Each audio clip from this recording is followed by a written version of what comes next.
So, President Ameenah, thank you for joining us. And even as TED speakers go, you're something of an overachiever. You have a PhD in organic chemistry. You're Vice Chancellor of the University of Mauritius, a successful entrepreneur. You've won numerous awards for your work in science. And you're the first Muslim female head of state in Africa.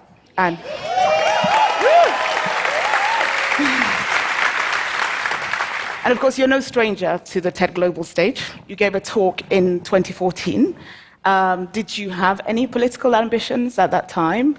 How did you go from academic to president? Okay, thanks, Stephanie. First of all, I'd like to thank TED for having given me this opportunity to be here today.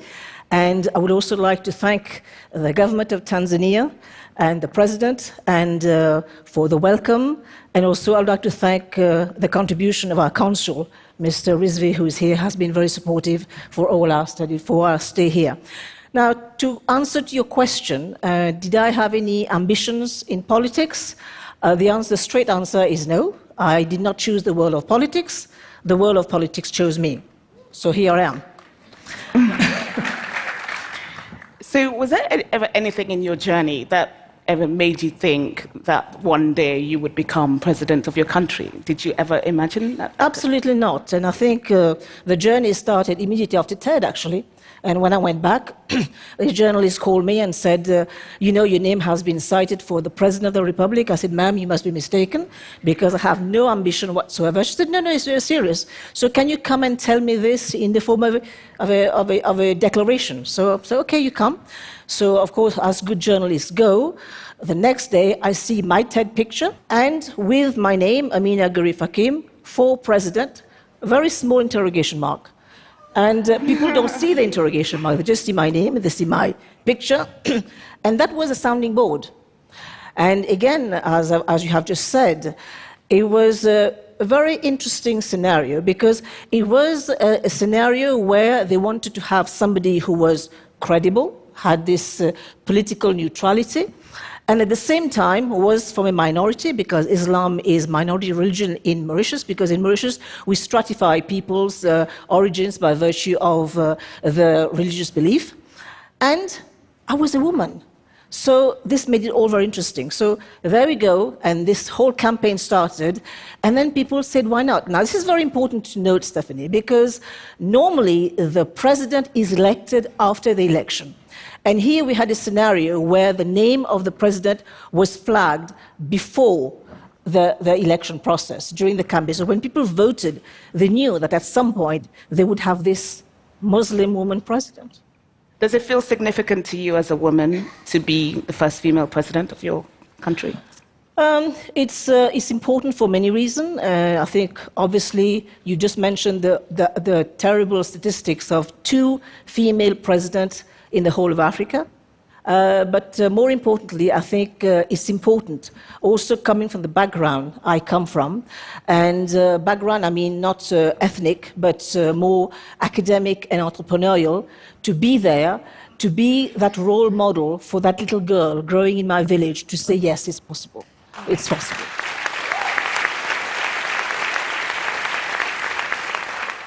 It's also important, Stephanie, while I talk about diversity.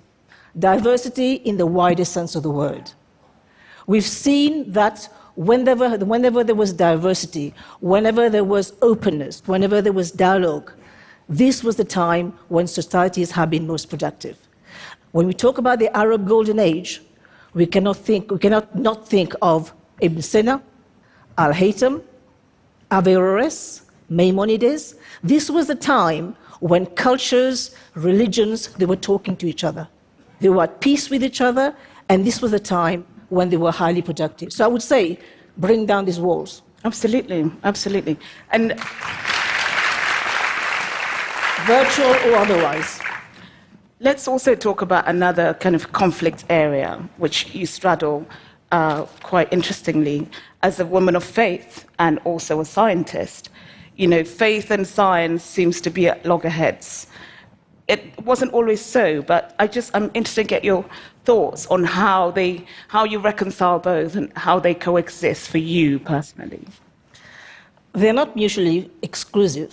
I mean, if you're a scientist, you tend to really look at the perfection of the human body, the way it functions. If you look at nature as a whole, I'm still amazed at the perfection with which, of course, the entire ecosystem functions together. However, to the purist, to those who are of faith, they will tell you, yes, there has been evolution. Even the Pope has agreed that the evolution exists.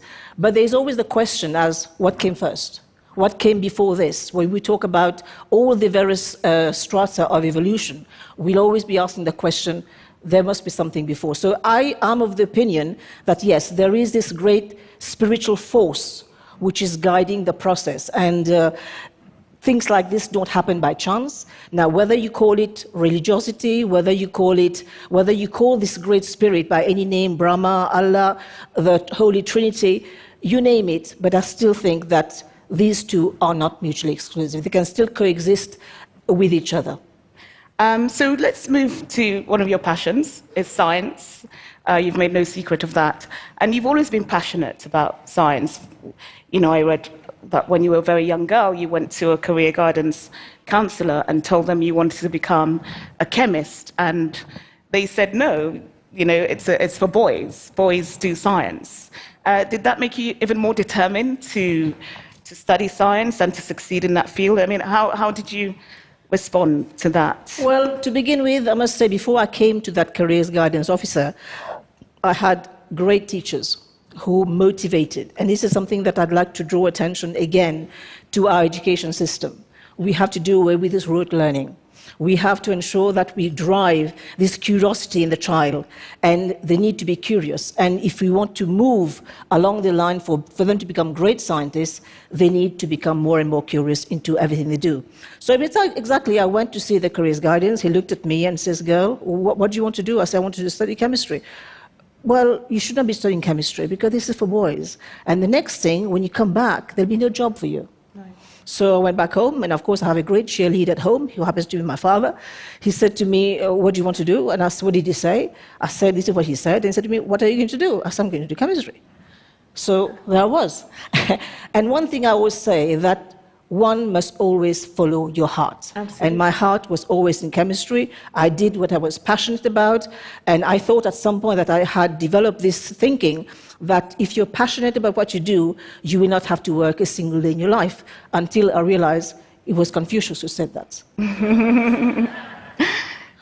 So do you feel a responsibility as someone in your position to encourage young girls, especially on this continent, to study STEM subjects? Is that something that you actively work towards? Over the past 2 days, Stephanie, we've been hearing a lot of conversation about the Sustainable Development Goals. We've seen that, for example, Africa must be food secure, Africa must be energy secure, Africa must be water secure. If we want to get to that level of development, Agenda 2030 is not very far away. If we want to have success, we need to have an educated youth in Africa. And again, to be very cliche, you cannot win a football match if you're going to leave 52% of the team outside. And it's not possible. Yes. So we need highly educated, we need female intuition, and we need to get them there. And this is where a great deal of effort has to be done to actually motivate them from a very young age to tell that girl that she can do anything. And this, if the message comes from her father, if the message comes from her brother, it's even much more powerful. So we need to tell her that anything is possible and she can do it. So we need to build her self-confidence from a very early age. But more importantly, we also need to actually look at the books, because there are too many stereotypes. Last year I was very shocked when I went to a debate on Women's Day, and they had a survey, and they were asking these girls, how many women inventors do we have? How many women scientists do we have?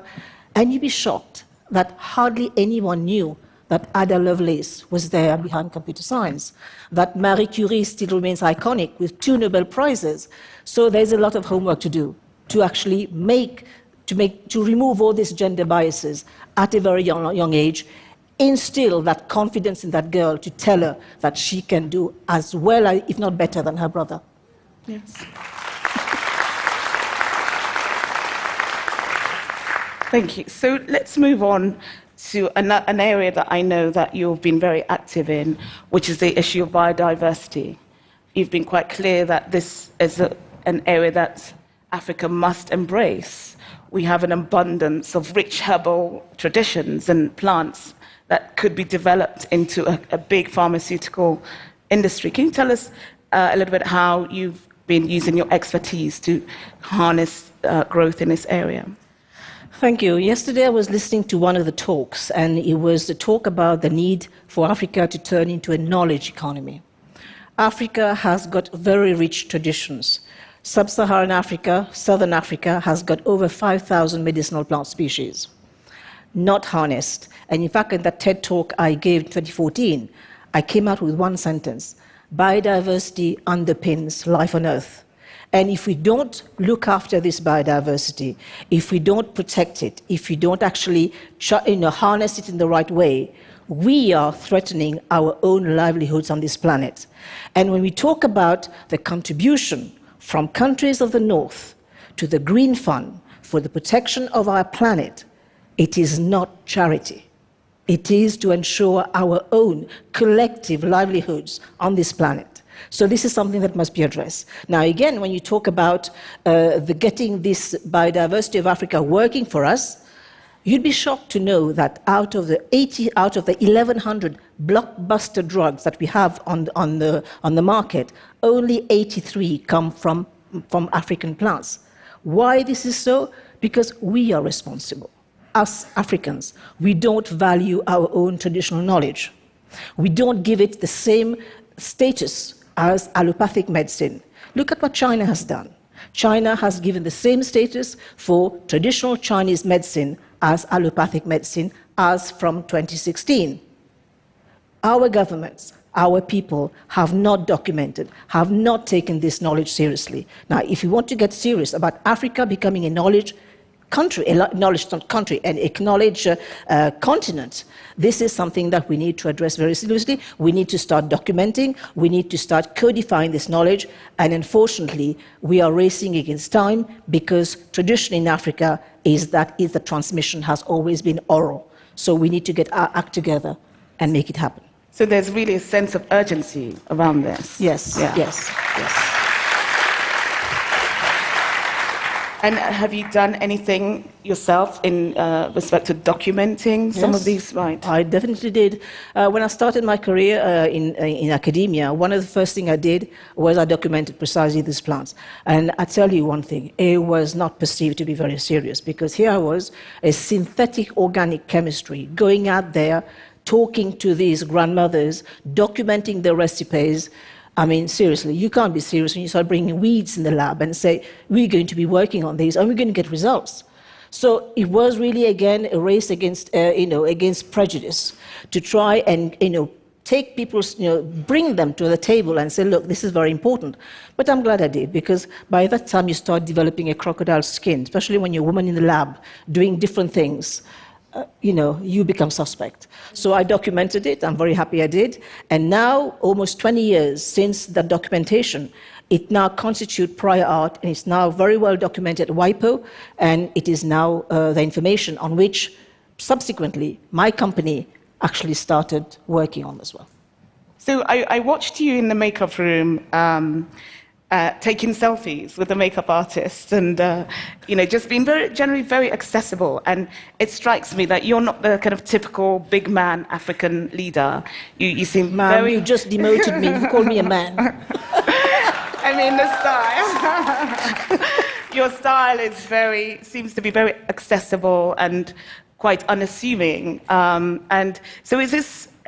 I mean, people tend to ask, women leaders if their gender has a bearing on the way they rule or the way they lead. I mean, does that apply to you? I've never taken myself seriously. Okay.